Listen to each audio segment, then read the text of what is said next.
Hi, magandang umaga sa inyo mga kasawi. Kamusta na po kayong lahat? Naway nasa mabuti kayong kalagayan at mag-iingat kayo mga palagi mga kasawi. At mag-iingat kayo palagi mga kasawi. At syempre ang ating tatalakayan ay magmumula ulit sa ating sender mga kasawi ngayong umaga. Okay lang po ba na mag-shave ang isang babae?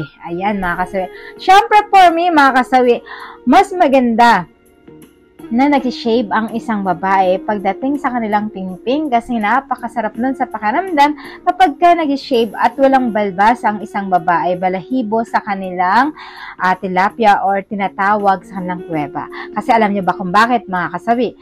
Dahil kapag nag-shave ang isang babae ay mabango ito at higit sa lahat nakakatanggal ito ng mga babahong amoy. Kasi ang isang babae kapag makapal ang kanilang balbas sa kanilang pingping, alam mo ba kung ano ang nadudulot nito mga kasawi? Ito ay mabilis bumaho at higit sa lahat mabilis sumingaw ito mga kasawi. Alam mo yung singaw niya is kakaiba kasi nga mabilis ang isang babae ay nainita na ito mga kasawi at napagpapawisan ito. Alam nyo ba na mas mabilis bumaho ang kanyang pingping kapag makapal ang kanyang balbas sa kanyang pingping mga kasawi. Kaya mas maganda para sa akin na mag-shave ang isang babae para at least mas masarap ito at mabanayad sa kanyang pakiramdam.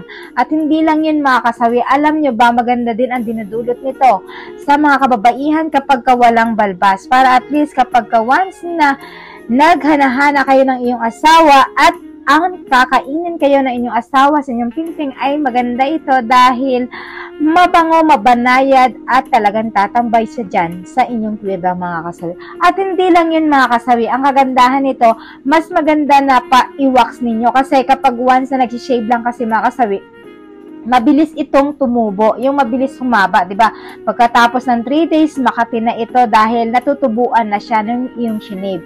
Kaya mas maganda kung talagang, kung abot nyo naman yung price na magpapawax kayo, mas maganda para hindi na tumubo ito kapag once na pinawax nyo ito mga kasawi.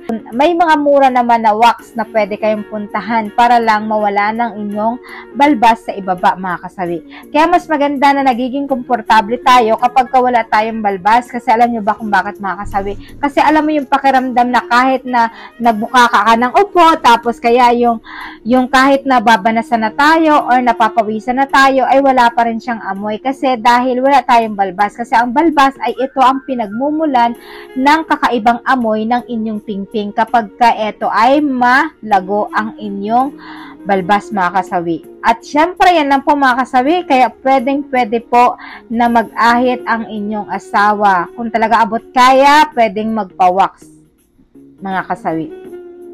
Sa ating mga komentar mga kasawi, pwede na kayo mag-comment kung ano yung suggestion ninyo bilang dito sa ating sender para at least maliwanagan naman siya kung ano ba ang dapat gawin ng kanyang asawa, kung magpapashave ba or hindi. Walang side effect yun kung magpa-shave ang inyong asawa or magpa-wax kasi para sa akin mas maganda yon, mas masarap sa pakiramdam kapag tayo ay kalbo dahil mabango at mabanayad mga kasawi, hindi siya pawisin talaga. Ayan. At syempre maraming salamat po sa inyong pagsubaybay sa akin, sa walang sawang panunood, pag-share at pag-comment. Sa mga hindi pa po nakapag-subscribe, pwede na kayo mag-subscribe, pwede na rin kayo mag-follow para updated kayo sa topic ko araw-araw. Magandang umaga mga kasawi.